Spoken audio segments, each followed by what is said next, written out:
السلام علیکم ورحمۃ اللہ وبرکاتہ۔ وعلیکم السلام ورحمۃ اللہ وبرکاتہ۔ کیا کیسی حال ہیں ہے آپ؟ آپ سب کے؟ الحمدللہ۔ وعلیکم السلام، الحمد للہ۔ آپ آپ لوگ سب کیسی ہیں سارا؟ اللہ کا شکر ہے۔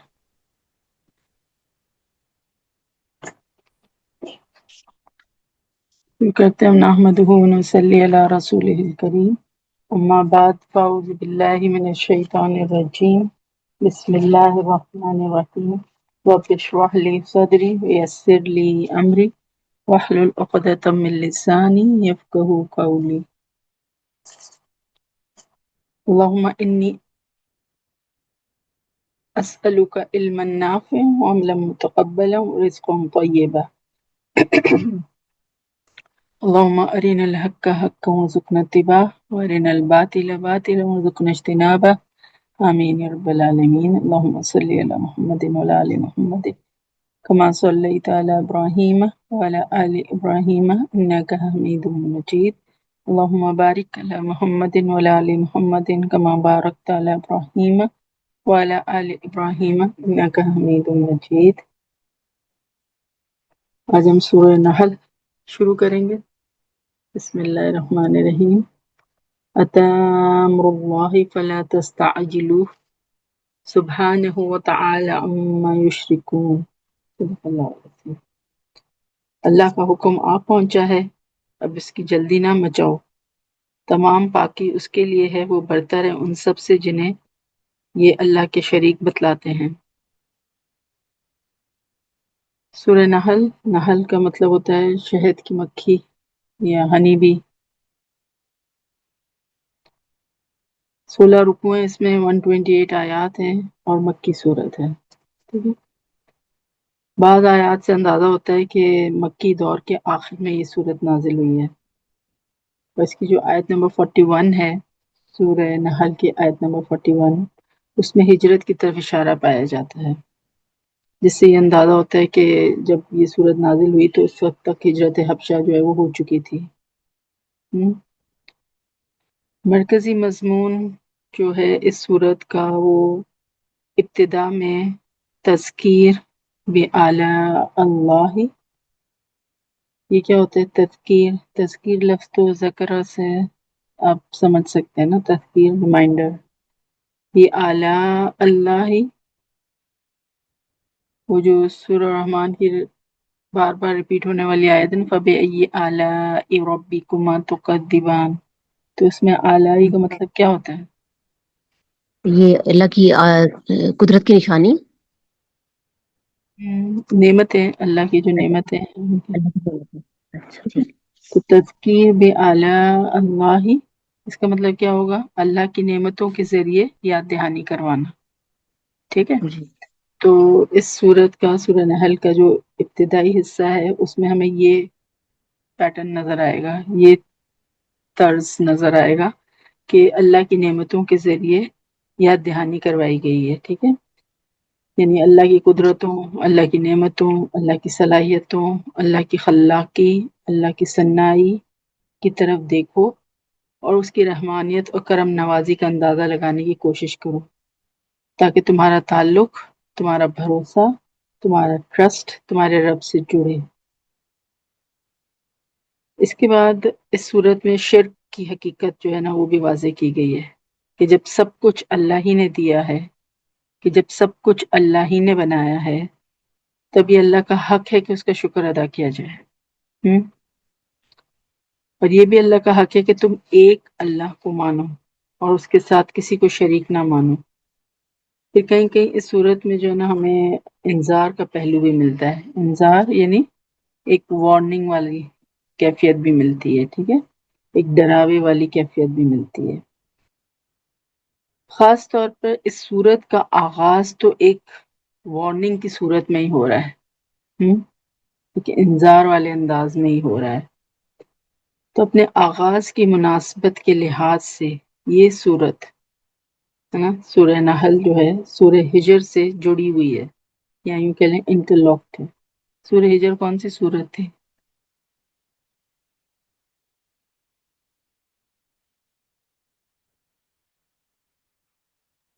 اس سے پہلے والی ہاں جو اس سے پہلے ہم نے کی ہے، جو لاسٹ کلاس میں ہم نے مکمل کی ہے نا، جو 14 پارہ شروع ہو رہا ہے اس سے، اس کی سیکنڈ آیت سے، سورہ ہجر ہے نا.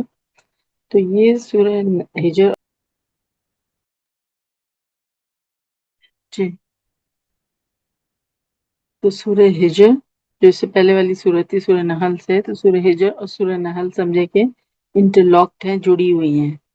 سورہ ہجر آپ صلی اللہ علیہ وسلم سے خصوصی خطاب پر مکمل ہوئی تھی. اگر آپ کو پچھلی کلاس یاد ہو تو آپ صلی اللہ علیہ وسلم کو تسلی دی گئی تھی کہ آپ جو ہیں بے فکر رہیے، ان مذاق اڑانے والوں سے نمٹنے کے لیے اللہ کافی ہے نا. اس مفہوم پر مکمل ہوئی تھی. سورہ نحل جو ہے وہ بغیر کسی تمہید کے، بغیر کسی انٹروڈکشن کے اور بغیر کسی حروف مقطعات کے براہ راست شروع ہو رہی ہے. اتی امر اللہ فلا تستعجلوہ سبحانہ وتعالی عما یشرکون. تو متکبر اور انکار کرنے والے لوگوں سے ڈائریکٹ خطاب فرمایا گیا ہے کہ اللہ کا حکم آ پہنچا ہے، اب اس کی جلدی نہ مچاؤ. تمام پاکی اس کے لیے ہے، وہ برتر ہے ان سب سے جنہیں یہ اللہ کے شریک بتاتے ہیں. تو اتا امر اللہ مطلب کیا ہے؟ اللہ کا حکم. اب اس کے مختلف معنی جو ہے نا وہ بیان کیے گئے ہیں. کچھ کا خیال ہے کہ قیامت مراد ہے اس سے. امر اللہ یعنی قیامت. اتنی قریب ہے قیامت کہ بس یوں سمجھ لے کہ آ ہی گئی ہے. اتا امر اللہ، آ پہنچا اللہ کا حکم. قرآن میں آتا ہے نا کہ بے شک یہ کفار قیامت کو بہت دور سمجھتے ہیں، ہم تو اس کو بالکل قریب دیکھ رہے ہیں. یعنی کیا ہے کہ اب آئی اور اب آئی. سورہ محمد میں آتا ہے کہ قیامت آنے والی ہے اور اس کی نشانیاں تو آ ہی چکی ہیں. یہ اس کی نشانیاں تو ظاہر ہونا شروع ہو گئی ہیں. اور قیامت کی نشانی میں سب سے بڑی نشانی خود نبی اکرم صلی اللہ علیہ وسلم کا تشریف لانا ہے. حدیث کا مفہوم ہے کہ آپ صلی اللہ علیہ وسلم نے فرمایا کہ میں اور قیامت ایسے ہیں کہ جیسے یہ دو انگلیاں. آپ صلی اللہ علیہ وسلم نے شہادت والی اور جو درمیانی انگلی اس کو جوڑ کر اس طرح سے دکھایا. یعنی ہم مسلمان آخری امت ہیں. اور بتائیے آخری پیپر جو ہوتا ہے اس کے بعد کیا ہوتا ہے؟ اس کے بعد کس چیز کا انتظار ہوتا ہے؟ ہاں، رزلٹ جی، رزلٹ کا، اور نتیجے کا انتظار ہوتا ہے، انجام کا انتظار ہوتا ہے نا، رزلٹ کا انتظار ہوتا ہے. تو کچھ اسکالرس کا خیال ہے کہ امر اللہ سے مراد مسلمانوں کی یقینی فتح ہے جو کہ انہیں مشرقین عرب پر نصیب ہونے والی تھی. یہ بھی مراد ہو سکتا ہے. تو ہجرت مدینہ سے اس فتح کا آغاز ہوا تھا نا، اور یہ ہم کہہ رہے ہیں کہ ہجرت کے قریب ہی یہ صورت نازل ہوئی تھی، تو ہو سکتا ہے یہ بھی مراد ہو سکتا. واللہ اعلم. آیت نمبر 2. وہی فرشتوں کو اپنی وحی دے کر اپنے حکم سے اپنے بندوں میں سے جس پر چاہتا ہے اتارتا ہے کہ تم لوگوں کو آگاہ کر دو کہ میرے سوا اور کوئی معبود نہیں، تو تم مجھ سے ڈرتے رہا کرو. تو فرمایا کہ اللہ فرشتوں کو اور روح کے ساتھ اتارتا ہے. ينزل الملائکۃ بالروح من امرہ علی من یشاء من عبادہ. فرمایا کہ اللہ فرشتوں کو اور روح کے ساتھ اتارتا ہے. ٹھیک ہے. اب قرآن میں یہ لفظ جو ہے نا روح مختلف معنوں میں استعمال ہوا ہے. روح الامین کسے کہا جاتا ہے؟ جبرائیل علیہ السلام کا لقب ہے روح الامین.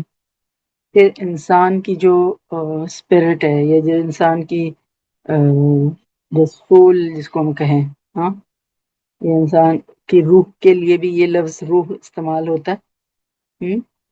سورہ ہجر میں ہم نے کیا پڑھا تھا؟ وَنَفَخْتُ فِيهِ مِن رُوحِي، اللہ تعالیٰ فرما رہا تھا ہے نا اور جب اس میں میں اپنی روح میں سے پھونک دوں، پھر وہی کے لیے بھی روح کا لفظ استعمال ہوتا ہے. ٹھیک ہے، تو یہاں پر کون سے معنی لینے ہیں، کہاں پر، یہ کیسے پتہ چلے گا؟ یہ کانٹیکسٹ کی مناسبت سے دیکھا جائے گا. ٹھیک ہے، سیاق و سباق کے حوالے سے وتھ ریفرنس ٹو کانٹیکسٹ کیا مضمون چل رہا ہے اس کے حوالے سے دیکھا جائے گا کہ یہاں پہ روح کے معنی کیا لینے ہیں. ٹھیک ہے، تو یہاں پر روح سے مراد ہے وہی. ٹھیک ہے، اب آپ اگر پڑھیں يُنَزِّلُ الْمَلَائِكَةَ بِالرُّوحِ، وہ نازل فرماتا ہے فرشتوں کو روح کے ساتھ، یعنی وحی کے ساتھ. ٹھیک ہے، سمجھ آ گئی؟ من امرہ، اللہ کے حکم سے اپنے. اب جیسے زندگی کے لیے روح بہت اہم ہے نا، زندہ ہونے کے لیے روح بڑی اہمیت کی حامل ہے. کوئی شخص یا آپ اور میں زندہ کیوں ہیں؟ کیونکہ ہمارے اندر روح موجود ہے. اگر جسم سے روح نکل جائے تو کیا ہوگا بتائیں؟ ہم اور آپ کے زندہ کہلائیں گے پھر؟ اگر ہمارے نہیں، جسم سے روح نکل جائے تو کیا ہم زندہ کہلائیں گے؟ وہ صرف مردہ مر جائیں گے. ہاں، تو اگر جسم سے روح نکل جائے تو زندگی کا خاتمہ ہو جاتا ہے. بے روح جسم، بغیر روح کے جسم مردہ ہوتا ہے. صحیح ہے نا؟ بالکل اسی طرح جیسے جسم کے لیے روح کا ہونا ضروری ہے، اسی طرح موریلٹی یا اخلاقیات یا اخلاقی حس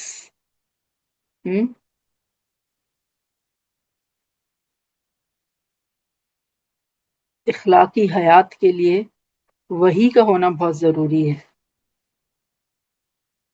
یہ روح یا سمجھے کہ یہ وحی ضروری ہے اخلاقی زندگی گزارنے کے لیے. مورل ایگزسٹنس کے لیے روح کا ہونا بہت ضروری ہے،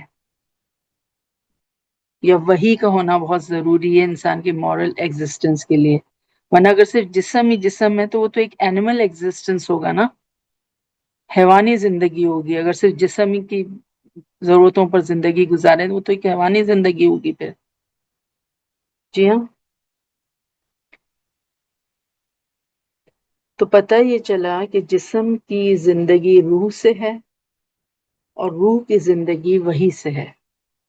صحیح؟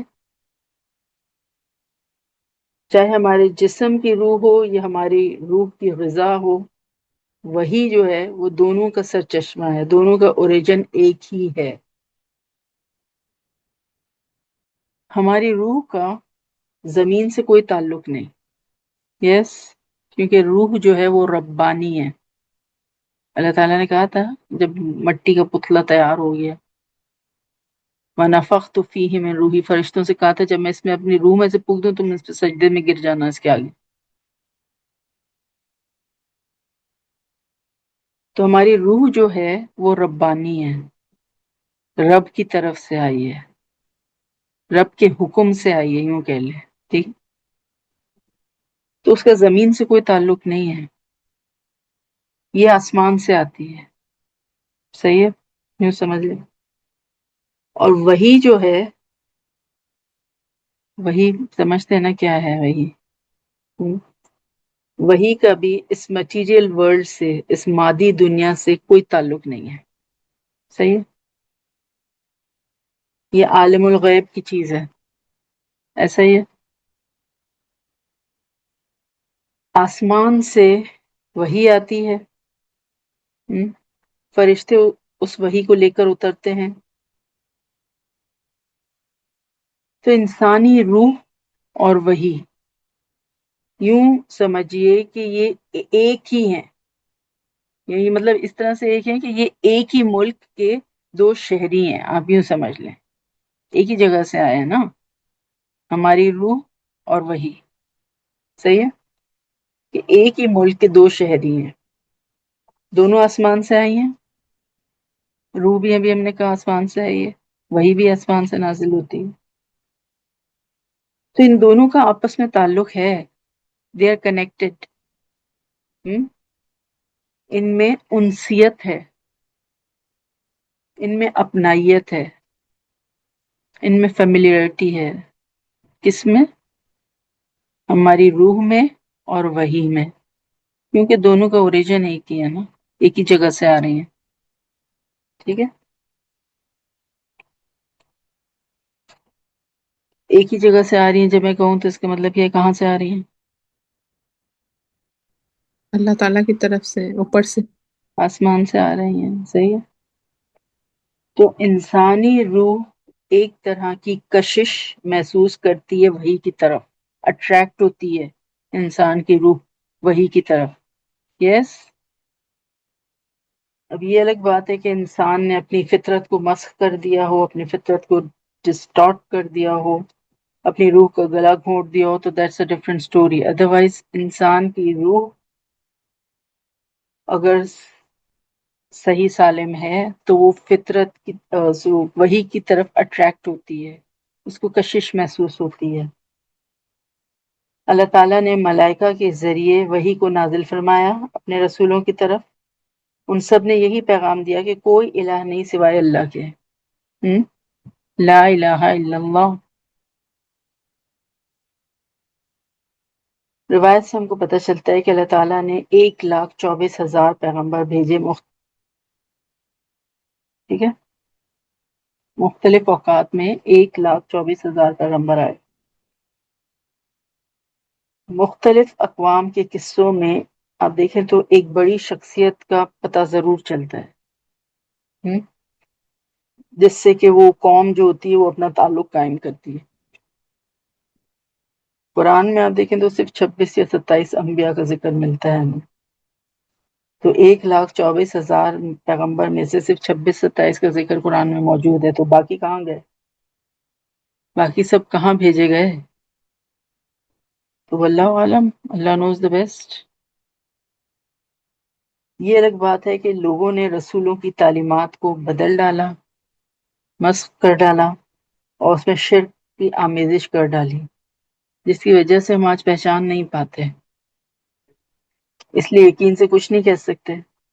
یقین سے ہم صرف ان پیغمبروں کے بارے میں کہہ سکتے ہیں کہ جس کے بارے میں قرآن ہمیں بتاتا ہے، یہ صحیح احادیث ہمیں بتاتی ہیں. ٹھیک ہے.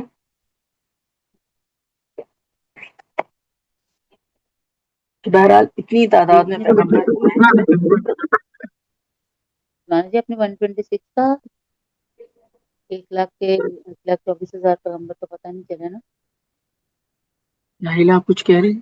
جی میں کہہ رہی ہوں، آپ نے 126 کا 1,24,000 1,24,000 تو وہ ہیں جن کا پتہ چل گیا، جن بتایا اللہ نے. لیکن پتہ یہ بتایا آپ نے کہ 126 کا پتہ چلا، باقی سب کہاں گئے یہ میں پوچھ رہی ہوں. نہیں، اچھا. دوبارہ سنیں. 1,24,000 پیغمبر تو آئے ہیں. ٹھیک ہے. یس. جی. اس میں سے صرف 26، 26 یا 27 ہے جن کا قرآن میں ذکر ملتا ہے. اوکے. تھینک باقیوں کا ہم نہیں کہہ سکتے کچھ، لیکن جو چیز قرآن اور صحیح احادیث سے پتہ چل رہی ہے ان کو تو ہم ایکنالج کر سکتے ہیں نا.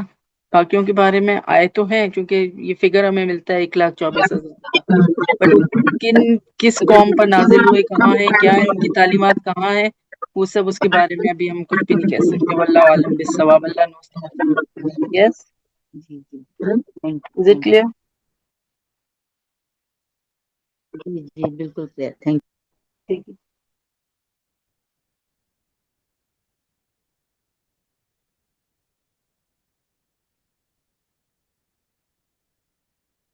اتنی مختلف قوموں، اتنی مختلف علاقوں، اتنے مختلف وقتوں میں بھیجے گئے یہ جو 1,24,000 پیغمبر ہیں، تو اور سب ایک ہی پیغام لے کر آئے، لا الہ الا اللہ، نہیں ہے کوئی معبود سوائے اللہ کے، ہے نا. تو اتنے سارے رسولوں کا مختلف اوقات میں آ کر ایک ہی تعلیم دینا خود اس بات کی گواہی ہے کہ اللہ ایک ہی ہے اور واقعی اس کا کوئی شریک نہیں. کیونکہ یہ تو بالکل ایسی بات وہ ہو جائے گی نا، مطلب سمجھ سے بالا تر بات ہے کہ سارے ہی پیغمبر مل کر جھوٹ پر متفق ہو گئے تھے، سبھی نے آ کے جھوٹ بتایا. یہ تو ناممکن ہے نا، الگ الگ ٹائم پر آئے، الگ الگ علاقوں میں آئے، لیکن پیغام سب نے ایک دیا، لا الہ الا اللہ. تو this in itself is a proof کہ اللہ ایک ہی ہے اور واقعی اس کا کوئی شریک نہیں ہے. یس. تو اللہ تعالیٰ نے فرمایا کہ ان کو خبردار کر دو کہ میرے سوا کوئی معبود نہیں. جو شرک میں ملوث ہوتا ہے خود اپنا نقصان کرتا ہے. شرک سے زیادہ استحصالی نظام، شرک سے زیادہ ایکسپلوئٹنگ چیز اور کوئی نہیں ہو سکتی. انسانی جذبات کو ایکسپلوئٹ کیا جاتا ہے، انسانی ایموشنز کو ایکسپلوئٹ کیا جاتا ہے. کچھ لوگ عوام الناس کو شرک میں مبتلا کر کے خود اپنی دکان چمکانا چاہ رہے ہوتے ہیں. یاد رکھیں، جب بھی لوگوں کو شرک کی دعوت دی گئی یا دی جاتی ہے یا دی جاتی رہے گی، تو اس میں کچھ مفاد پرست لوگوں کا اپنا ویسٹڈ انٹرسٹ ہوتا ہے، کچھ ان کی ذاتی مفاد اس سے وابستہ ہوتے ہیں. وہ چاہتے ہیں کہ لوگ توحید چھوڑ کر شرک کی طرف راغب ہو جائیں، اس میں ان کو اپنا پیسہ کمانا ہوتا ہے. تو ساری بات یا سارا چکر جو ہے نا وہ کیا ہے؟ اکنامی کا ہے. مکے والے جو شرک میں ملوث تھے تو اس کی وجہ یہ نہیں تھی کہ انہیں اپنے معبودوں سے بہت زیادہ محبت تھی. نو نیور، ایسا بالکل نہیں تھا. انہیں اپنے معبودوں سے کوئی خاص محبت نہیں تھی، بلکہ ان کے ہاں تو یہ معبود جو تھے یہ بڑے ایکسپینڈیبل آئٹم تھے. یعنی اگر کوئی شخص ایک بت لے جا کر اپنے گھر میں رکھتا اور اس کے بعد گھر میں کوئی بیماری آ جاتی، کوئی پریشانی آ جاتی، کوئی پیسے کا نقصان ہو گیا، کوئی مالی نقصان ہو گیا، تو وہ اس بت کو چھوڑ آتا اور دوسرا لے آتا. بتائیے. ہاں، تو بہت آرام سے وہ اپنے خدا جو ہے نا ایکسچینج کر لیا کرتے تھے. تو یہ کیسی محبت تھی؟ محبت تو نہ ہوئی، اپنا ذاتی مفاد جو ہے اس سے اٹیچ تھا نا. خانہ کعبہ میں بھی جو 360 بت قریش مکہ نے رکھے تھے تو سارا چکر ہی روپے پیسے کا تھا، سارا چکر ہی اکنامی کا تھا. اسی اٹریکشن کی وجہ سے سارے قبائل مکے میں آتے تھے اور یوں مکہ والوں کی تجارت چمکتی تھی. مکے والوں کے قافلوں کو ایک حفاظت، ایک سیکیورٹی حاصل تھی، غرض یہ کہ سارا چکر جو ہے نا وہ معیشت اور اکنامی کا تھا. تو توحید انسان کو اس طرح کے استحصال سے نکال لیتی ہے، اس طرح کی ایکسپلائٹیشن سے نکال لیتی ہے توحید. اس لیے یہاں فرمایا کہ تم اللہ کا تقوی اختیار کرو اور ایک ہی اللہ کو مانو. شرک کے دنیاوی نقصانات بھی ہیں اور آخرت میں تو کوئی بخشش ہی نہیں ہے. تو ڈرو اللہ سے اور اس کے شریک نہ ٹھہرو. آیت نمبر 3. اسی نے آسمانوں اور زمین کو حق کے ساتھ پیدا کیا، وہ اس سے بری ہے جو مشرک کرتے ہیں. تو یہ بات عقل کو بھی اپیل کرتی کہ جب کسی کا پارٹنر بنایا جاتا ہے، کوئی ساتھی، کوئی شریک بنایا جاتا ہے، تو کچھ نہ کچھ تو اس کا میل ملاپ دیکھا جاتا ہے نا. کچھ نہ کچھ تو اس کی جو ہوتی ہے صفات یا اس کی کوالٹیز جو ہیں وہ میچ ہوتی ہیں، تبھی وہ پارٹنر بنتا ہے نا، تبھی وہ شریک بنتا ہے. لیکن یہاں تم ایسی ہستیوں اور ایسے جانوروں کو اللہ کا پارٹنر بنا رہے ہو، اللہ کا شریک بنا رہے ہو، جن سے اللہ کا کوئی مقابلہ ہی نہیں ہے. اللہ تو بہت بلند ہے. ویسے بھی خالق اور مخلوق کا کوئی موازنہ ہے، کوئی کمپیریزن تو نہیں ہو سکتا نا. No match at all. آیت نمبر 4. اس نے انسان کو نطفے سے پیدا کیا کہ وہ سری جھگڑالو بن بیٹھا. اللہ نے انسان کو ایک حقیر نطفے سے پیدا کیا. کتنی بے بسی، کتنی مجبوری، کتنی ادھوری حالت میں انسان ماں کے پیٹ میں ہوتا ہے. نہ تو خود کچھ کھا پی سکتا ہے اور نہ کوئی اور ضرورت پوری کر سکتا ہے.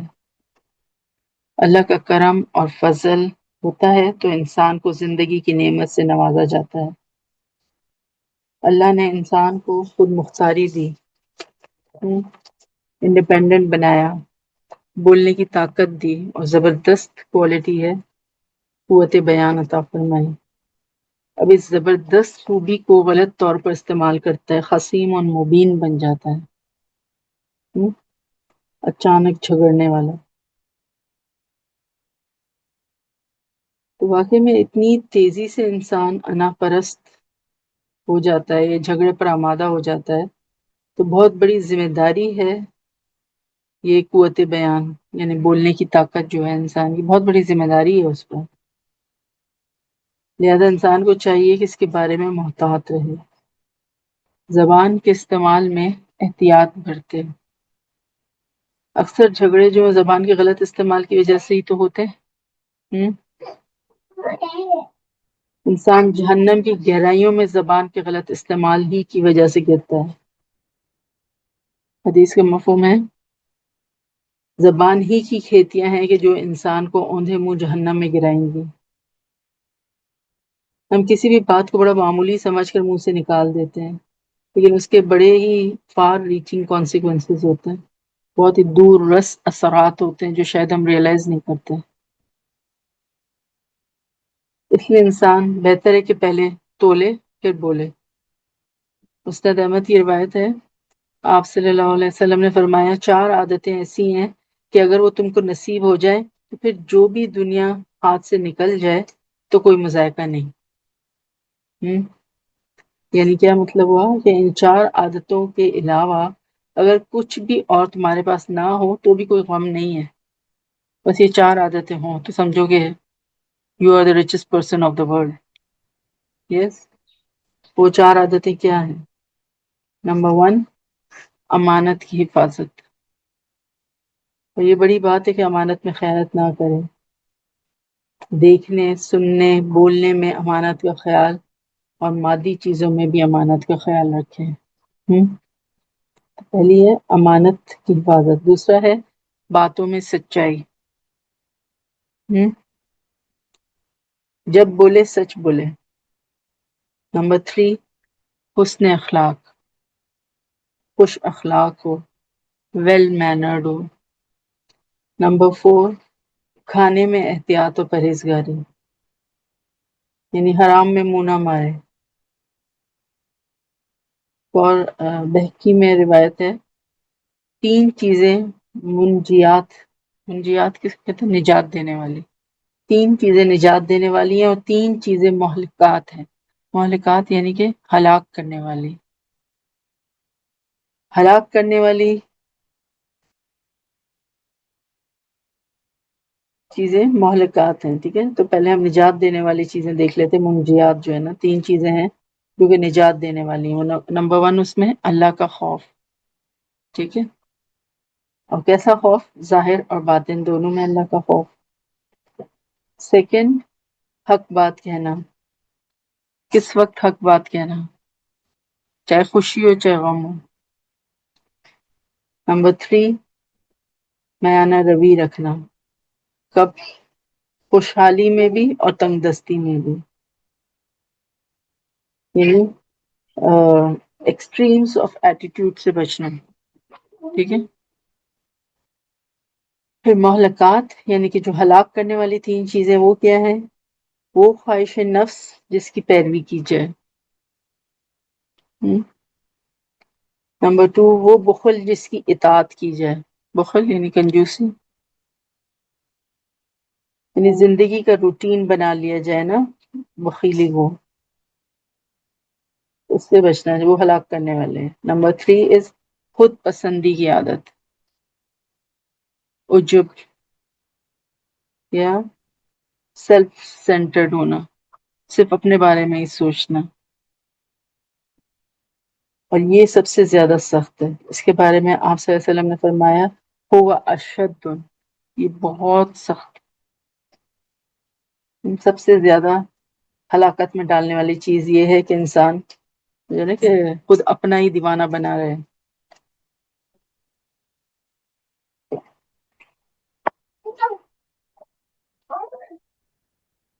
تو یہاں تک یہ سمجھے کہ جو آیت نمبر 4 ہے نا، اس جو ہم نے ابھی مکمل کی، اس صورت میں فنرویاں جو صورت کا آغاز ہے نا، اس میں انذار کا پہلو تھا، یعنی کہ وارننگ کا عنصر جو ہے نا وہ نمایاں تھا.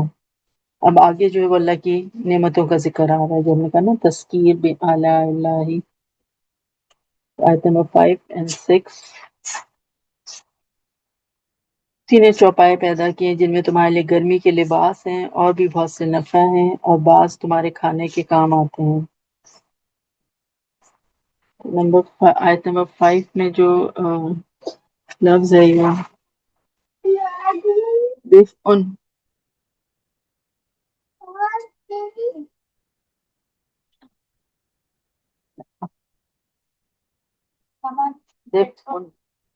دفء کیا ہے؟ حرارت اور گرمی کا سامان، ایسی چیزیں جس سے گرمائی حاصل کی جائے، یعنی وارمتھ حاصل کی جائے. تدفیہ کہتے ہیں سینٹرلی ہیٹڈ جگہ ہو نا اس کو تدفیہ.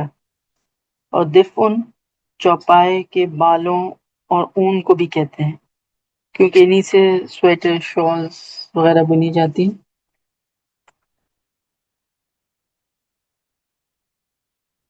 ایک قدرتی نعمت کا ذکر کیا جا رہا ہے کہ کیسے اللہ نے سردی سے بچاؤ کا انتظام فرمایا ہے.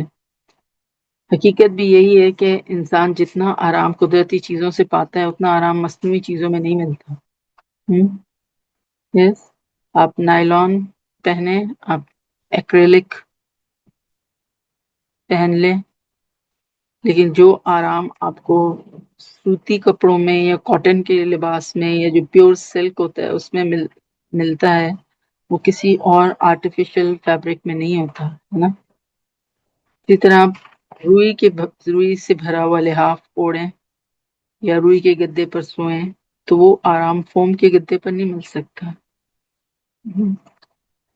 روئی کے گدے پر سوئیں، ٹھنڈک کا احساس ہوگا، اور روئی کا لحاف اوڑھیں تو گرمائی کا احساس ہوگا. یہ قدرتی عمل ہے نا، نیچرل فیلنگ. آج کل تو یہ روئی کے گدے اور لحاف ناپید ہو گئے ہیں نا، مطلب جنہوں نے یہ ایکسپیرینس کیا ہے ان کو پھر کنٹراسٹ سمجھ آئے گا، ادروائز تو آج کل تو پھر اس چیز کو سمجھنا ہی مشکل ہو جائے گا. کمفرٹرز اوڑھتے ہیں ہم، ہے نا، جو کہ سنتھیٹک فائبر سے بھرے ہوتے ہیں، لیکن جو مزہ روئی کے لحافوں میں تھا وہ ان میں نہیں ہے. جانوروں سے بہت سی غذائی ضروریات پوری ہوتی ہیں، گوشت، دودھ، وائٹامنز، منرلز، نیوٹریشن حاصل ہوتی ہے. کوئی یہ سوچے کہ میں کھانا نہ کھاؤں، بس وائٹامنز کی گولیاں کھاتا رہوں، تو کیا ہوگا بتائیے؟ نہ کبھی وہ پیٹ بھرنے کا احساس ہوگا اس کو، نہ کبھی اطمینان ملے گا، نہ سیٹسفیکشن جو ملتی ہے، نہ تسکین ہوگی، ہے نا. تو پراپر کھانے سے جو تسلی ہوتی ہے، جو سیٹسفیکشن ہوتی ہے، اس کی تو بات ہی کچھ اور ہوتی ہے. آج سائنس یہ بتاتی ہے کہ جس طرح عمدگی سے دودھ، مکھن، پنیر، دہی کھانے سے کیلشیم جسم میں ایبزارب ہوتا ہے، اس طرح سے کیلشیم کی گولیاں کھانے سے نہیں ہوتا ہے. یہی بات آئرن کی ہے کہ آئرن کی بھی گولیاں اس طرح سے جذب نہیں ہوتی جیسے کھانے میں قدرتی طور پر موجود آئرن ہوتا ہے اور وہ جسم کا عنصر بنتا ہے. تو قدرت کا بہرحال کوئی مقابلہ نہیں ہے. There is no comparison with nature، ہے نا. آیت نمبر 6. اور ان میں تمہاری رونق بھی ہے جب چرا کر لاؤ تب بھی، اور جب چرانے کے لیے لے جاؤ تب بھی. تو فرمایا کہ ان جانوروں میں تمہارے لیے یا چوپایوں میں تمہارے لیے راحت اور خوشی کا بھی سامان موجود ہے. یہ تمہارے مطیع بھی ہیں اور تمہیں فرحت بھی پہنچاتے ہیں. جب تک مشینیں دریافت نہیں ہوئی تھی تب تک تو سارا کام چوپایوں سے لیا جاتا تھا، یعنی کہ ہل جوتنے سے لے کر سواری تک کا کام چوپایوں سے لیا جاتا تھا.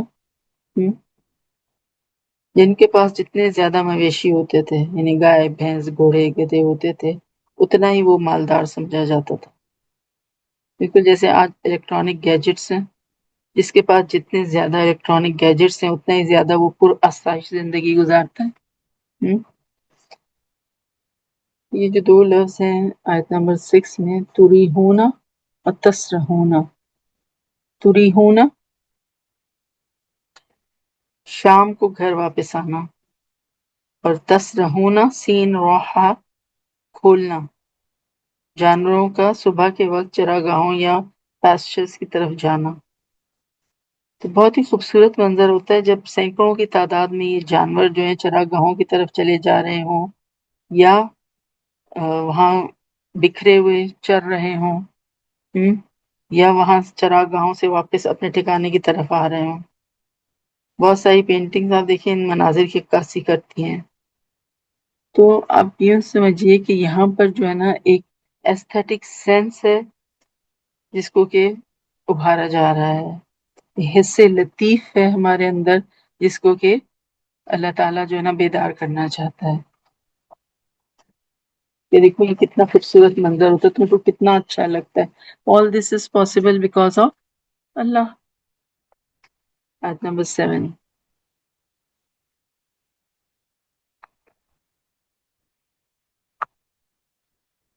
اور وہ تمہارے بوجھ ان شہروں تک اٹھا لے جاتے ہیں جہاں تم بغیر آدھی جان کے پہنچ ہی نہیں سکتے تھے. یقیناً تمہارا رب بڑا ہی شفیق اور نہایت مہربان ہے. تو آج سے دیکھیں 150-200 سال پہلے تک تو جانور ہی آمد و رفت کے ذرائع تھے نا. قرآن میں جانوروں کا ذکر آتا ہے سواری کے لیے، اور کشتی کا ذکر آتا ہے سواری کے لیے. آج بھی اتنی مشینیں ہونے کے باوجود ایسے علاقے ہیں کہ جہاں جانوروں کے علاوہ کوئی سواری نہیں جا سکتی.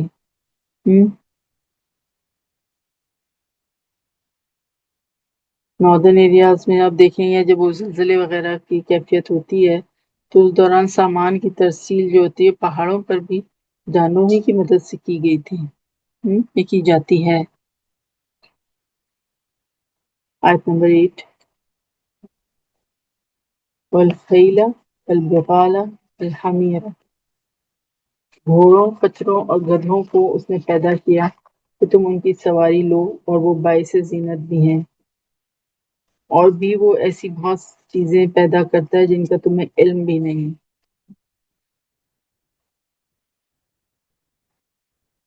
خیل گھوڑا یا گھوڑے کی مراد ہو سکتا ہے، واحد بھی کے طور پہ بھی استعمال ہو سکتے ہیں اور جمع کے طور پہ بھی استعمال ہو سکتا ہے. ٹھیک ہے.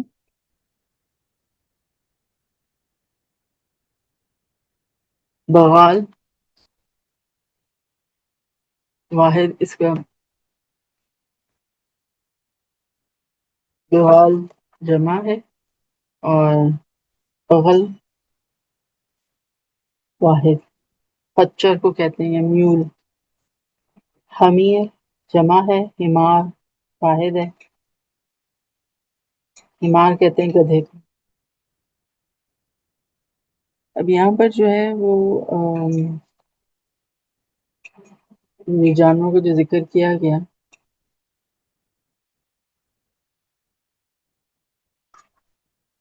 ان کے کھانے کا ذکر نہیں آیا، بلکہ سواری اور سجاوٹ کے معنوں میں ذکر آیا ہے نا. لتر کبوہا وزینتن.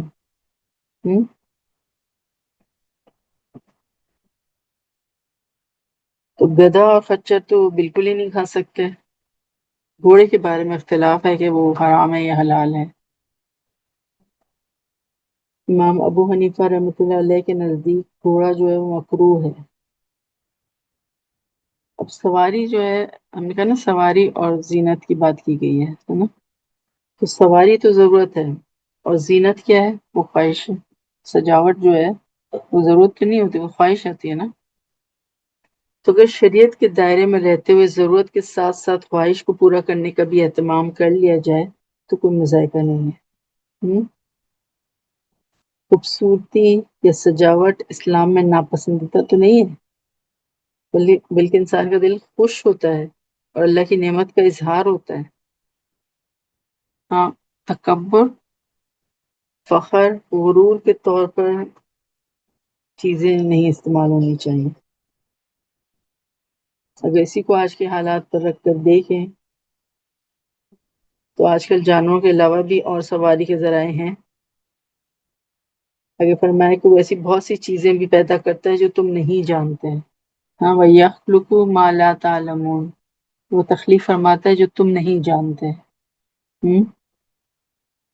ہو سکتا ہے کہ اس میں آئندہ آنے والی سواریوں کی طرف اشارہ ہو.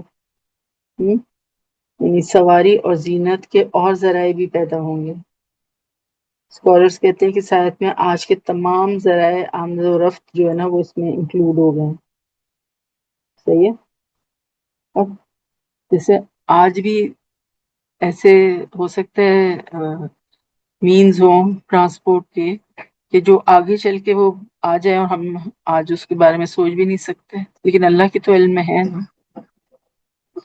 قرآن تو رہتی دنیا تک کے لیے ہے، تو تب تک کے لیے جو ہے یہ یخلق ما لا تعلمون، وہ تخلیق کرتا ہے جو تم نہیں جانتے.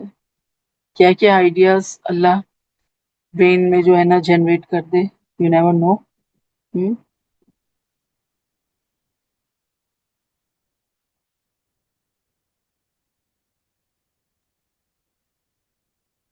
ہم کہتے ہیں کہ ہوائی جہاز تو انسانوں نے بنایا ہے، گاڑی بھی انسان نے بنائی ہے.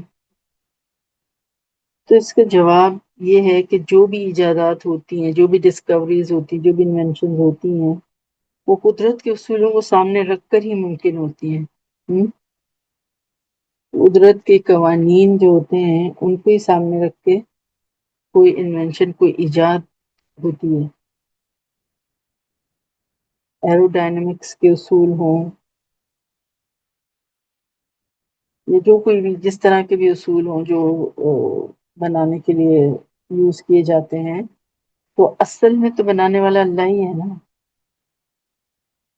آج کل آپ دیکھیں کہ گاڑی جو ہے ایک ضرورت بن کر رہ گئی ہے، ایسا ہی ہے.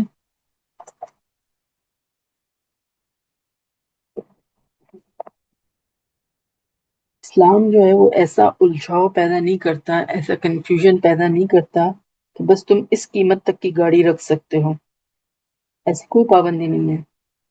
دین اسلام میں کوئی پابندی نہیں ہے. جیسے کہ پہلے زمانے میں بھی آپ دیکھیں گھوڑا بھی سواری کے لیے یوز ہوتا تھا، خچر بھی یوز ہوتا تھا، گدھا بھی یوز ہوتا تھا. تو یہ نہیں کہا کہ بس گدھے اور خچر کو استعمال کرو. گھوڑا جو ہے وہ سواری کے طور پر استعمال کرنا حرام ہے، کیونکہ گھوڑا ہمیشہ سے مہنگا ہی تھا گدھے کے مقابلے میں. تو ایسی کوئی پابندی نہیں لگائی گئی ہے. ٹھیک ہے. تمہیں خوبصورت سواری پسند ہے، حلال ذرائع سے لے سکتے ہو، افورڈ کر سکتے ہو تو لے لو. بعض دفعہ لوگوں کو یہ غلط فہمی ہوتی ہے کہ اسلام جو ہے نا وہ کمیونزم کو سپورٹ کرتا ہے، تو ایسا بالکل بھی نہیں ہے. ٹھیک ہے. اگر تم 10 لاکھ کماتے ہو تو بھی معمولی کپڑے پہنو، اور 50,000 کماتے ہو پھر تو مجبوری معمولی پہنو. تو اسلام نے زینت کی اجازت دی ہے، سجاوٹ کی اجازت دی ہے. اسلام نہیں چاہتا کہ ہم اپنی ذہنیت خراب کر لیں، ہم اپنی مینٹیلٹی کو ڈسٹارٹ کر لیں.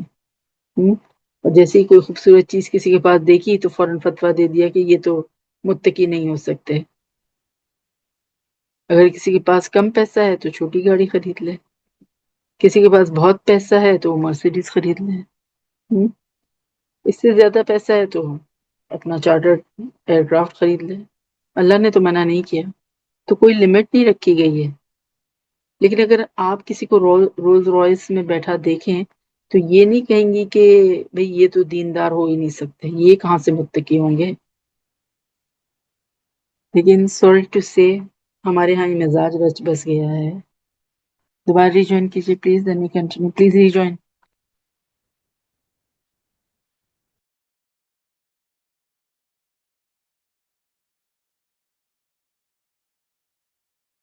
جی، سورہ نحل آیت نمبر 8 کی بات کر رہے تھے.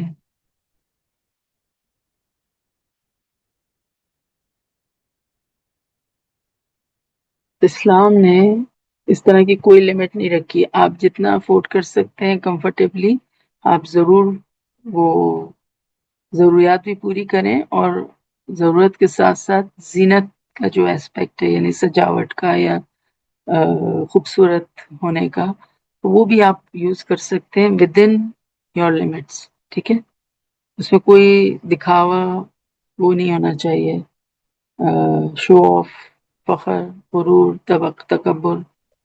تو آپ بالکل زینت کا بھی اہتمام کر سکتے ہیں. ٹھیک ہے، تو ہم یہ بات کر رہے تھے کہ ہمارے یہاں پہ نا کچھ ایسا مزاج رچ بس گیا ہے کہ ہم چاہتے ہیں کہ اگر کوئی دین کا کام کر رہا ہے تو وہ بہت سے بہت بھی اگر بیٹھے تو وہ کسی رکشے میں بیٹھے. اس سے زیادہ ہم برداشت نہیں کر سکتے. اگر مسجد کے امام صاحب کو مرسیڈیز میں دیکھ لیں تو ہمیں تو ہضم نہیں ہوتا نا. اگر وہ سیکنڈ ہینڈ سوزوکی کار میں نظر آئے تو پھر ہم کہتے ہیں اچھا ٹھیک ہے. ہم کہتے ہیں بیچارے مولوی صاحب پرانی سوزوکی میں جا رہے تھے. تو ہمیں دین کے ساتھ بیچارگی کو جوڑنا نا آئی ڈونٹ نو کیوں اچھا لگتا ہے. آج دین کو اتنا بیچارہ، اتنا محتاج بنا دیا ہے کہ غربت کے علاوہ کوئی اور چیز اس کے ساتھ نہیں جچتی. جہاں دین غربت سے باہر نکلنے لگتا ہے یا دین والے غربت سے باہر نکلنے لگتے ہیں تو وہیں ہم انسرٹنٹی کا شکار ہو جاتے ہیں، انسیکیور فیل اور کرنے لگتے ہیں، ڈاؤٹ فل ہو جاتے ہیں دین ٹیچر، کے بارے میں. جی یہ جان بوجھ کر بھی کیا گیا ایسے اچھا. جج کرتے ہیں، ہماری عادت یہ جان بوجھ کر بھی کیا گیا کہ بیچارہ رکھو دین کو اور اس کو رکھ دو کہ بیچارے جو مولانا صاحب ہیں ان کا تعلق کسی سے ہے کہ دال روٹی دینی ہے ان کو صرف. نہیں ٹیچر؟ ہاں ہاں، ایک سوری اسٹیٹ میں ہی رہیں تاکہ کبھی اس سے نکل ہی نہ سکیں باہر ہم، ہے نا. تو یہ دو مزاج آپ کو ملیں گے معاشرے میں. ایک، کچھ لوگ جو ہے صرف دین میں کامیابی کی خاطر آتے ہیں، اور وہ کون ہوتے ہیں؟ چڑھتے سورج کے جو پجاری ہوتے ہیں.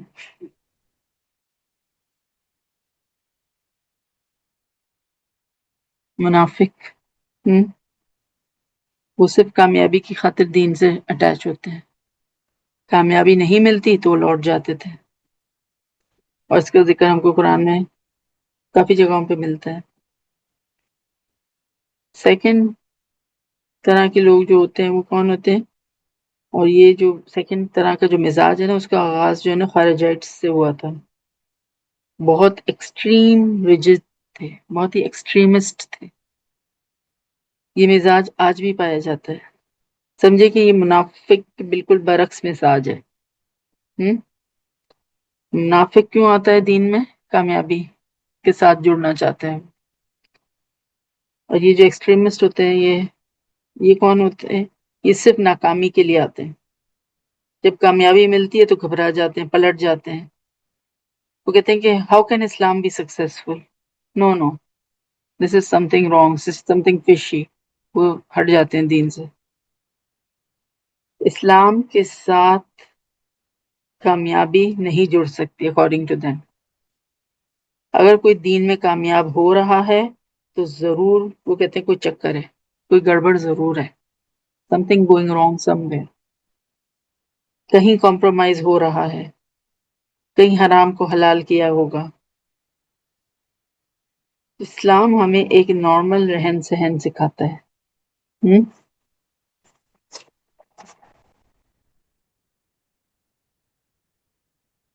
آیت نمبر 9، درمیانی راہ اللہ کی طرف پہنچنے والی ہے اور ٹیڑھی راہیں ہیں، اگر وہ چاہتا تو تم سب کو راہ پر لگا دیتا.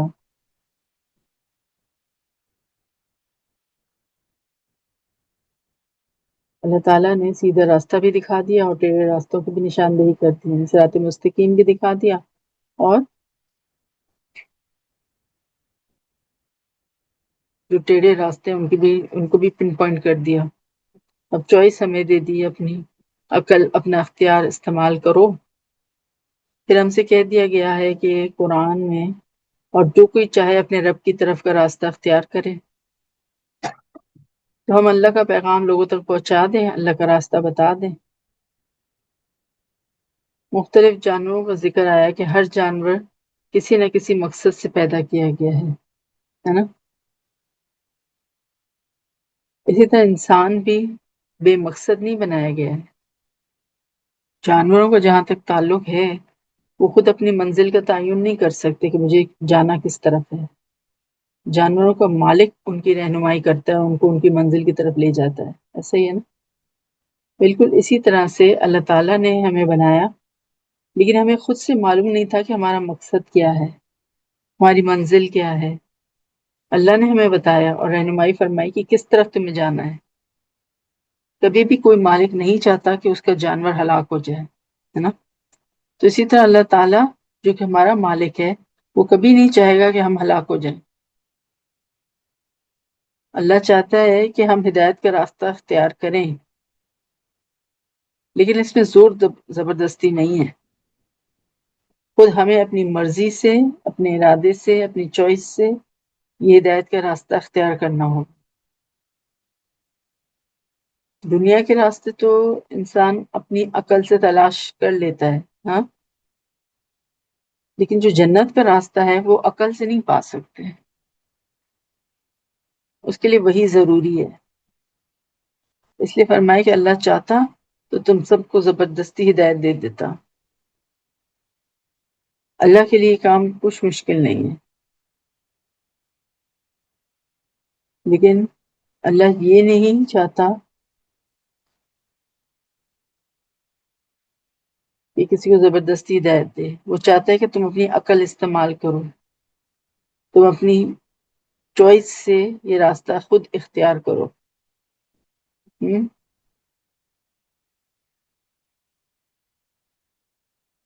آیت نمبر 10. وہی تمہارے فائدے کے لیے آسمان سے پانی برساتا ہے جسے تم پیتے بھی ہو، اسی سے اگے ہوئے درختوں کو تم اپنے جانوروں کو چراتے ہو.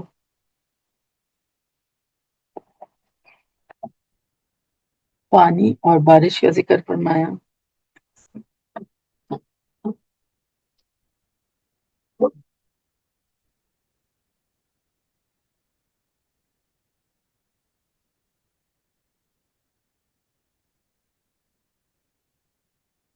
چاہے انسان ہو، چاہے جانور، چاہے پودے، چاہے بیکٹیریا، سب کے لیے بارش باعث رحمت ہوتی ہے. جی، اللہ تعالیٰ صرف انسانوں کا رب تو نہیں ہے بلکہ رب العالمین ہے، تمام جہانوں کا رب ہے. ایک گھاس کے تنکے کو بھی وجود میں لانا اور پھر اس کا رزق بہم پہنچانا اور پھر اس کی موت واقع کرنا، یہ سب اللہ کے ذمہ ہے. بارش جو ہے وہ کل مخلوقات کے لیے رحمت بن کر آتی ہے. شاعری میں بھی آپ دیکھیں، خاص طور پر جو انڈو پاک کی جو شاعری ہے اس میں بارش کا بہت ذکر اور بہت زور اس میں پایا جاتا ہے نا. بارش ہوتی ہے تو ایسا لگتا ہے کہ جیسے ہر چیز دھو دھلا کے پاک صاف ہو گئی. اوور آل سمجھیں کہ اوور آل ایک تازگی اور رونق کا احساس ہوتا ہے. مٹی میں سے آپ نے دیکھے شروع کی جو بارش ہوتی ہے تو ایک سوندھی سوندھی سے خوشبو آتی ہے نا. اب ہم تو یہ محسوس کرتے ہیں کیونکہ ہمارے یہاں بارش کم ہوتی ہے. ممکن ہے کہ ویسٹ میں رہنے والے لوگ اس طرح نہ فیل کرتے ہوں کیونکہ ان کے ہاں تو کثرت سے بارشیں ہوتی ہیں نا. تو بارش کا آسمان سے برسنا اللہ کی نشانی، اللہ کی آیت ہے. قرآن بھی آسمان سے نازل ہوا. جی، قرآنی آیات بھی اللہ کی نشانیوں میں سے ایک ہیں. تو جس طرح بارش زندگی کو سپورٹ کرتی ہے اور زندگی کی رونق اور چمک میں اضافہ کرتی ہے، بالکل اسی طرح قرآنی آیات یعنی وحی وہ بھی زندگی کی بقا اور خوبصورتی میں اضافے کا باعث بنتی ہے. قرآن نے انسانوں، جانوروں، درختوں کے بھی حقوق معین کر دیے نا، ان کے بھی رائٹس جو ہیں وہ فکس کر دیے گئے ہیں. اگر آج حقیقی معنوں میں اسلام نافذ ہو جائے گا تو انسان تو دور کی بات ہے، ایک جانور اور درخت پر بھی ظلم نہیں ہوگا۔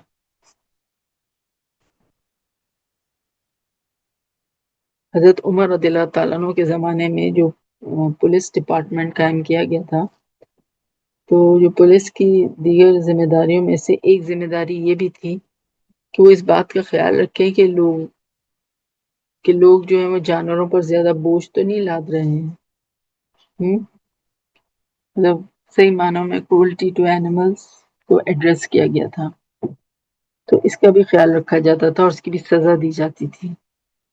آج اینیمل رائٹس کی بات کی جاتی ہے تو اسلام نے تو یہ تصور 1400 سال پہلے دے دیا تھا۔ What's new about it? آج گرین ارتھ کی بات ہوتی ہے تو اسلام نے تو 1400 سال پہلے بتا دیا کہ درختوں کو مت کاٹو۔ جنگ کے دوران بھی درخت کاٹنے یا فصلوں کو تباہ کرنے سے منع کیا گیا ہے۔ تو اسلام تو ہمیں چڑیا کے گھونسلے کی حفاظت بھی سکھاتا ہے۔ تو اسلام کے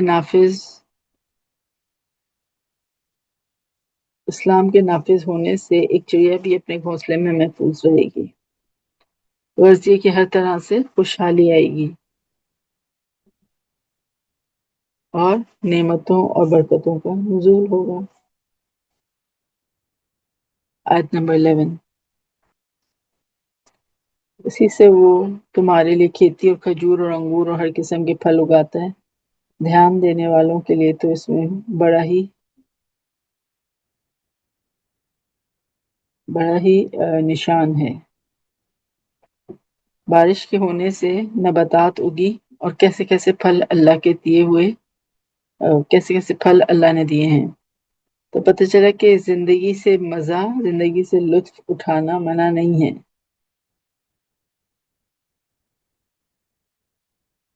کھانا انجوائے کرنا کوئی منع نہیں ہے۔ ہمیشہ سے آپ دیکھیں کہ کچھ چیزیں مہنگی رہی ہیں اور کچھ سستی رہی ہیں۔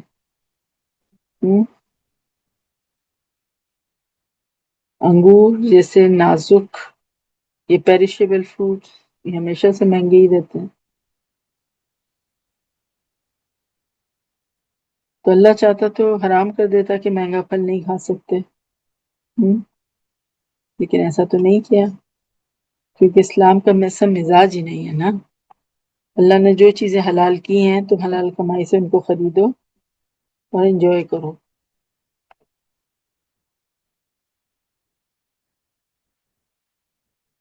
کوئی گناہ نہیں ہے، اللہ چاہتا ہے کہ ہم خوش رہیں، مزہ آئے، ہم زندگی کو انجوائے کریں۔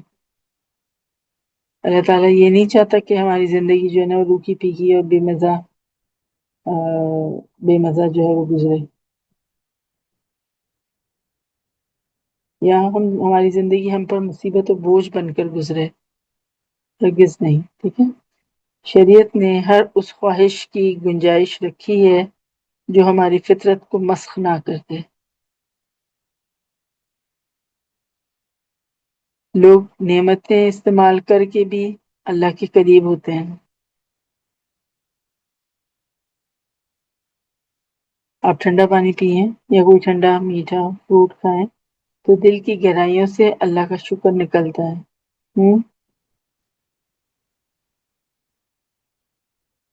آپ خوبصورت نیا لباس پہن کر جائے نماز پر کھڑی ہو جائیں تو خود بخود آپ دیکھیں خوشیوں کا احساس ہوتا ہے، عاجزی۔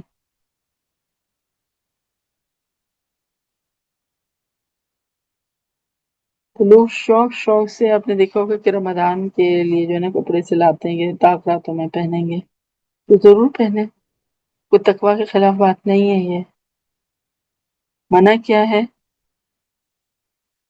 تکبر، ٹھیک ہے، باقی آپ پہنیں اوڑھیں، اللہ کی قربت، اللہ کی محبت کو محسوس کریں، شکر گزاری کریں، ٹھیک ہے۔ پھر انسان جب اللہ کی نعمتوں کو استعمال کرتا ہے اور محبت کرنے والے رشتوں کے درمیان اٹھتا بیٹھتا ہے تو پھر اللہ تعالیٰ پر ٹوٹ کر دل کی گہرائیوں سے پیار آتا ہے۔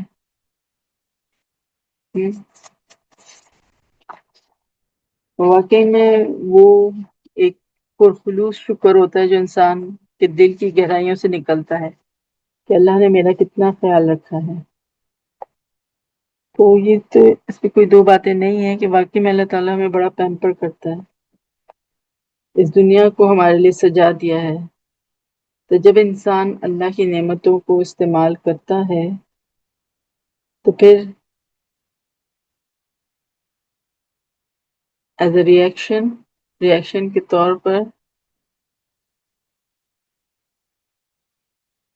دل کی گہرائیوں سے اللہ کے لیے شکر کا جذبہ، پیار اور محبت اٹھنا چاہیے، اور یہ دلی جذبات جو ہے نا انسان کو اللہ کے آگے جھکنے پر مجبور کر دیں. یہ اصل میں عبادت، محبت کے ساتھ رب کے آگے جھک جانا، صحیح معنوں میں عبادت یہ ہے. نعمتوں کو استعمال کر کے یہ کیفیت پیدا ہوتی ہے، ورنہ اگر اللہ ہر چیز پر پابندی لگا دیتا تو زندگی آپ دیکھیں کتنی خشک ہو کر رہ جاتی ہے. ہو سکتا ہے تب بھی ہم جو ہے نا ہمارے باندھے اللہ کی اطاعت تو کرتے، لیکن پھر اس میں محبت کا پہلو شامل نہ ہوتا، بلکہ خشکی اور بیزاری ہوتی، ریزنٹمنٹ ہوتی. یہ اللہ نہیں چاہتا، اسی لیے یہاں فرمایا کہ یہ سب خوبصورت چیزیں اللہ نے تمہارے لیے پیدا کی ہیں. جو تازہ ہوا کی بات ہے، وہ فریشنس، وہ تازگی، وہ اسی کی ہوا نہیں دے سکتی.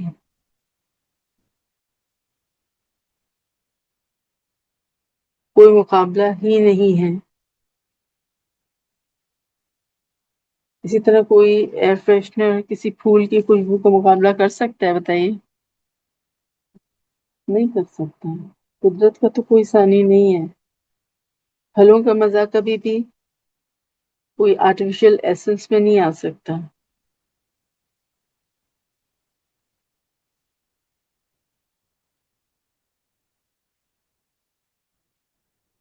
قدرت کا کوئی ثانی نہیں ہے. پھلوں کا مزہ کبھی بھی، ہم کہتے ہیں نا کہ فوڈ فلیورز جو ہوتے ہیں اس میں نہیں آ سکتا. اسی طرح اسلام بھی دین فطرت ہے.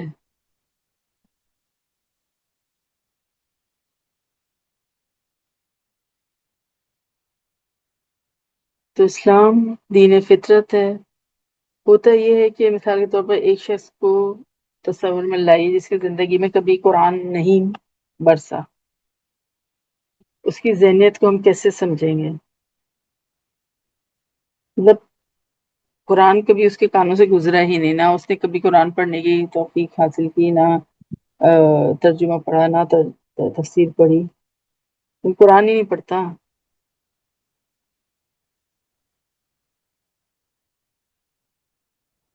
تو بالکل اب جیسے ایک انسان ہے جس نے کبھی تازہ ہوا کو محسوس ہی نہ کیا ہو، اس نے اپنے آپ کو ایک کمرے میں بند رکھا ہے،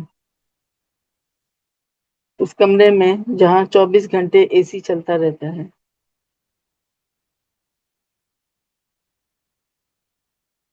اور پھر وہاں پر آپ ایئر فریشنر اسپرے کرتے رہتے ہیں. تو ایسے شخص کے ذہن میں فریشنس یا تازگی کا کیا تصور ہوگا؟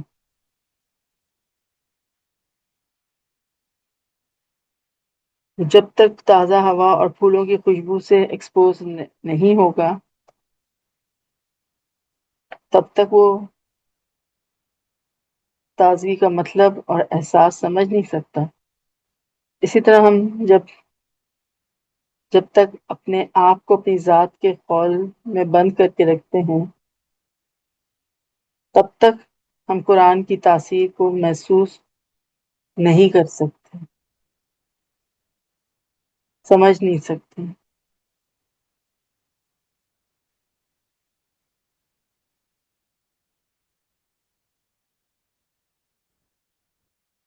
تو اس کے لیے ہمیں کیا کرنا ہوگا؟ اس کے لیے ہمیں قرآن سے ایکسپوز ہونا پڑے گا، قرآن کا ایکسپوژر لینا پڑے گا، اپنی ذات کے خول سے باہر نکلنا ہوگا.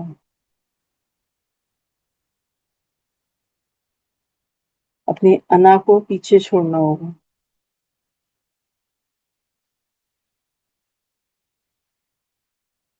تو it's an experience worth gaining. خود تجربہ کر کے دیکھنا ہوگا تبھی سمجھ آئے گا، ورنہ کسی کے بتانے کا کوئی فائدہ نہیں ہے. تو قرآن از این ایکسپیرئنس. قرآن خود ایک تجربہ ہے.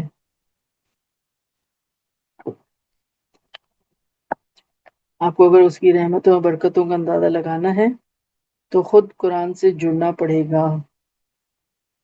تب کہیں جا کر احساس ہوتا ہے کہ واقعی کیا خوبصورت تحفہ ہے جو اللہ تعالیٰ نے ہمارے ہاتھوں میں تھما دیا ہے.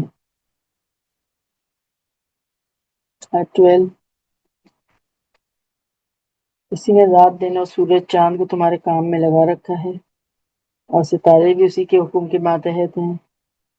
یقیناً اس میں عقل مند لوگوں کے لیے ایک نشانیاں موجود ہیں. عقل مند لوگوں کے لیے کئی ایک نشانیاں موجود ہیں. اس کے پیچھے جانوروں اور پھلوں کا ذکر کیا گیا تھا. ان سب میں پھر بھی کچھ نہ کچھ انسانی محنت بھی شامل ہوتی ہے نا؟ لیکن یہاں ابھی جو ہم چاند، سورج اور تاروں کا ذکر دیکھ رہے ہیں تو ان میں تو کوئی بھی ہیومن ایلیمنٹ کا عمل دخل نہیں ہوتا ہے. اللہ تعالیٰ نے ان کو ہماری ہدایت کا سامان بھی بنا دیا ہے.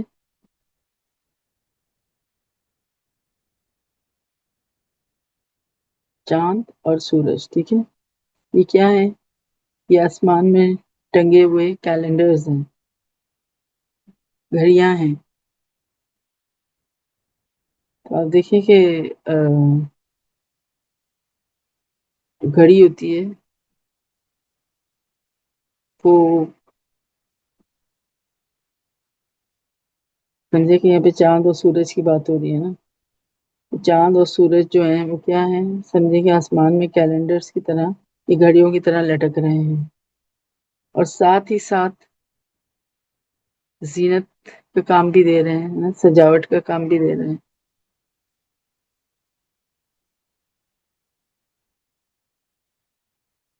آیت نمبر 13، اور بھی بہت سی چیزیں طرح طرح کے رنگ و روپ کی اس نے تمہارے لیے زمین میں پیدا کر رکھی ہیں. نصیحت قبول کرنے والوں کے لیے تو اس میں بڑی نشانی ہے.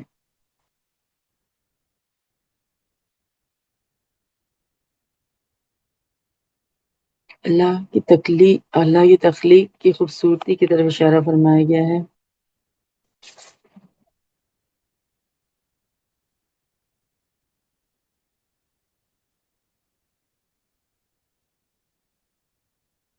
اللہ نے اپنی تخلیق میں یکسانیت نہیں رکھی ہے، رنگا رنگی ہے نا، منوٹنی نہیں ہے، بلکہ ویریشن رکھی ہے، انواع اقسام کی چیزیں ہیں.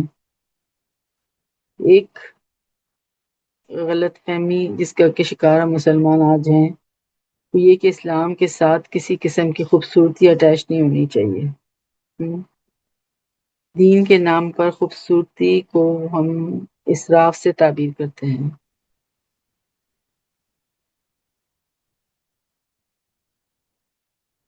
لیکن آپ یہ دیکھیں کہ اللہ نے یہ دنیا جو ہے نا کتنی رنگین اور خوبصورت بنائی ہے. ایک چھوٹی سی مچھلی کو دیکھ لیں، ہاں، کیا اس کے کلرز ہوتے ہیں، کیا اس کی بناوٹ، کیا اس کی خوبصورتی. پھر ایک پھول کو دیکھیں کس طرح سجایا ہے. تو حدیث کا مفہوم ہے کہ اللہ جمیل ویحب الجمال.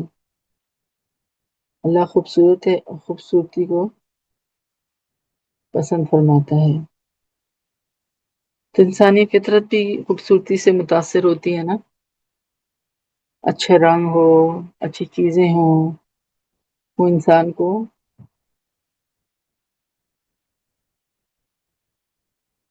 اچھی لگتی ہے نا. طرح طرح کے رنگ کائنات میں بکھرے پڑے ہیں. گرگٹ کو آپ دیکھ لیں کیسے رنگ بدلتا ہے، ماحول کے حساب سے کیموفلیج کر لیتا ہے نا اپنے آپ کو.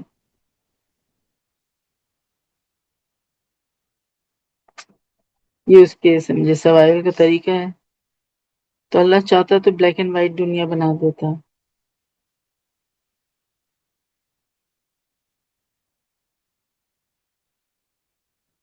تو اللہ چاہتا تو بلیک اینڈ وائٹ دنیا بنا دیتا. اگر انسان بناتے تو ایسا ہی کرتے نا. انسان کیا بناتا کھانے کے لیے؟ دال. اور پہننے کے لیے لٹھا. کافی ہو جاتا اسے. یہ تو اللہ کی بنائی ہوئی مختلف چیزیں ہیں کہ جن سے ہم لطف اندوز ہو رہے ہیں. ایک یہ بھی تصور پایا جاتا ہے کہ بہت زیادہ مسکرانا بھی دین کے مزاج کے خلاف ہے. تو ایسا بھی نہیں ہے. اسلام کوئی روکھا پھیکا دین نہیں بلکہ دین فطرت ہے. ہر وقت اداس منہ لٹکا کر رکھنا کہ جیسے بس موت کے انتظار میں بیٹھے ہیں، یہ دین کا مزاج نہیں ہے. اللہ رحمان اور رحیم ہے. وہ ہمیں دکھی زندگی گزارنے کے لیے نہیں کہتا. ازواج مطہرات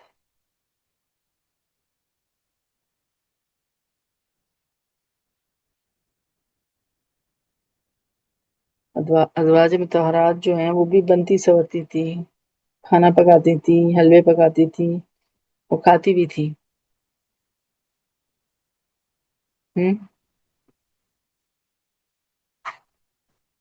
ہر ایک نارمل زندگی گزارنی چاہیے.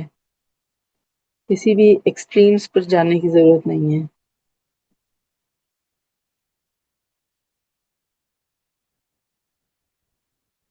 رنگوں کی بات کی گئی ہے تو آپ دیکھیں کہ ایک رنگ جو ہے اس کو آپ لے لیں صرف، اس کے بھی کئی شیڈز ہوتے ہیں. پنک کلر اگر آپ نے لے لیا تو پنک کے کتنے شیڈز آ گئے. یہ تو بیبی پنک ہے، یہ روز پنک ہے، یہ شاکنگ پنک ہے.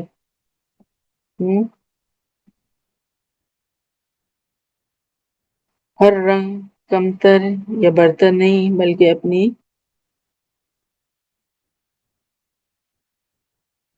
اپنی جگہ جو ہے نا بڑا یونیک ہے اور خوبصورت ہے.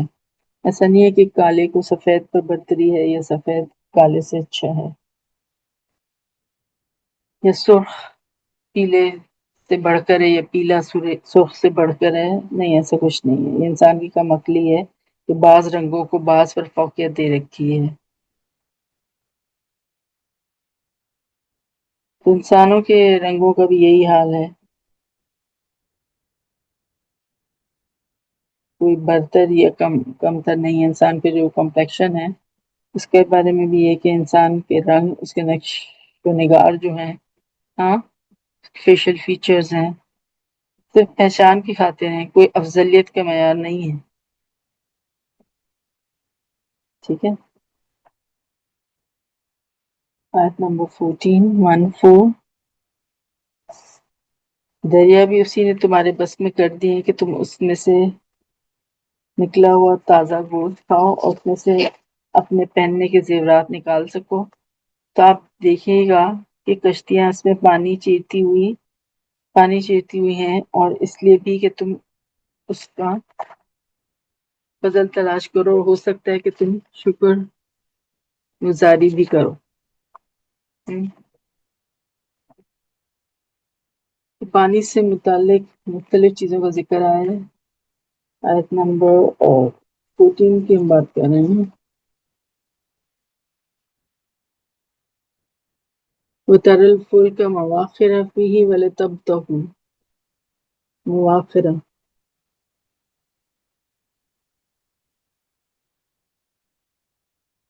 مواخر میم خا را. مواخر کا روٹ ورڈ کیا ہوگا؟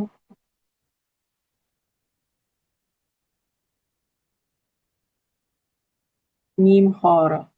چوڑائی میں کسی چیز کو پھاڑنا. To tear apart breadth-wise.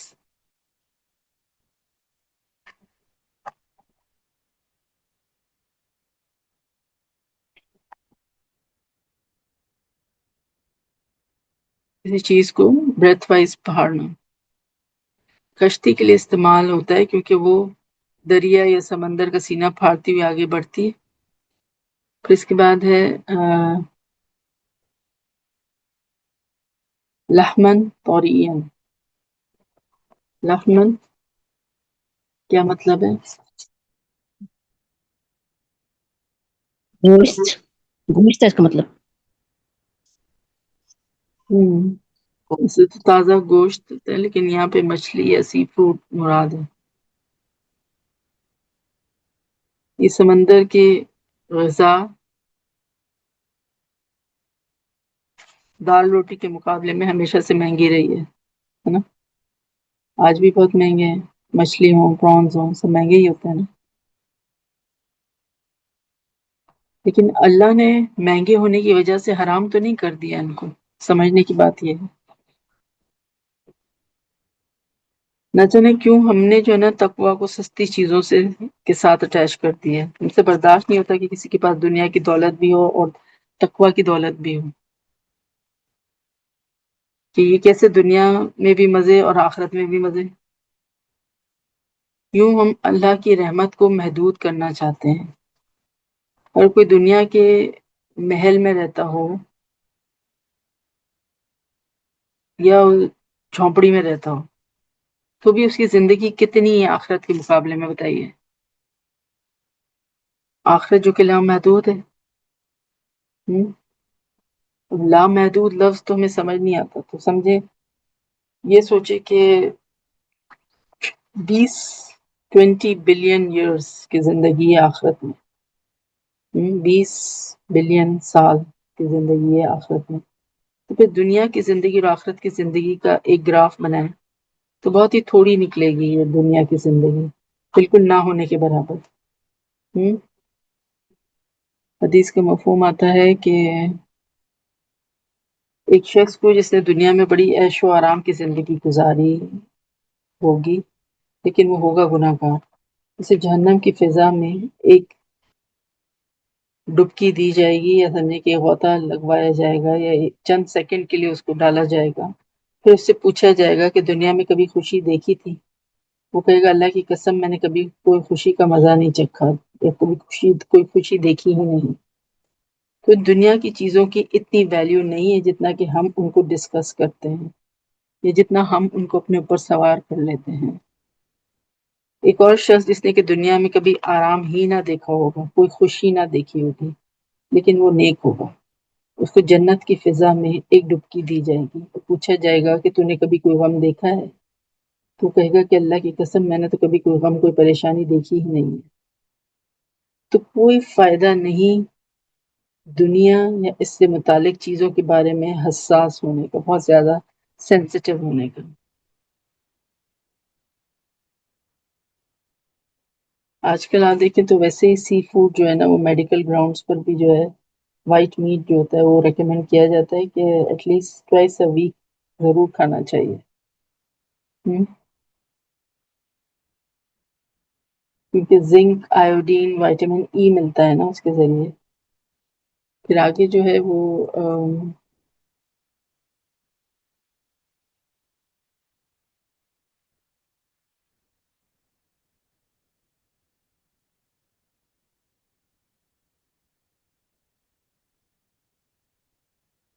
ہلیتن کا لفظ آیا ہے نا.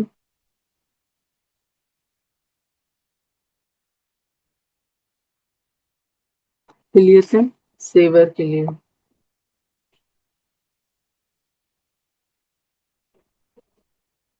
زینت مراد ہے نا، سجاوٹ کے لیے. زیور کس لیے استعمال ہوتا ہے؟ سجاوٹ کے لیے، خوبصورتی کے لیے.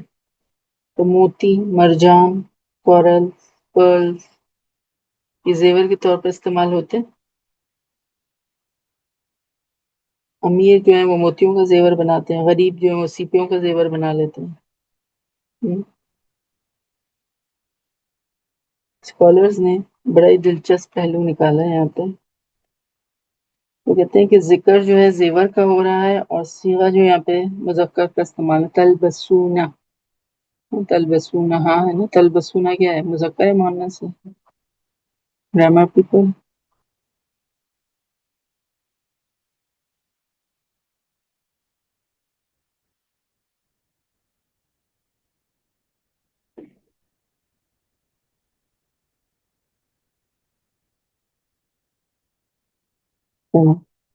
سو رہے ہیں یا تو آواز نہیں پہنچ رہی ہے؟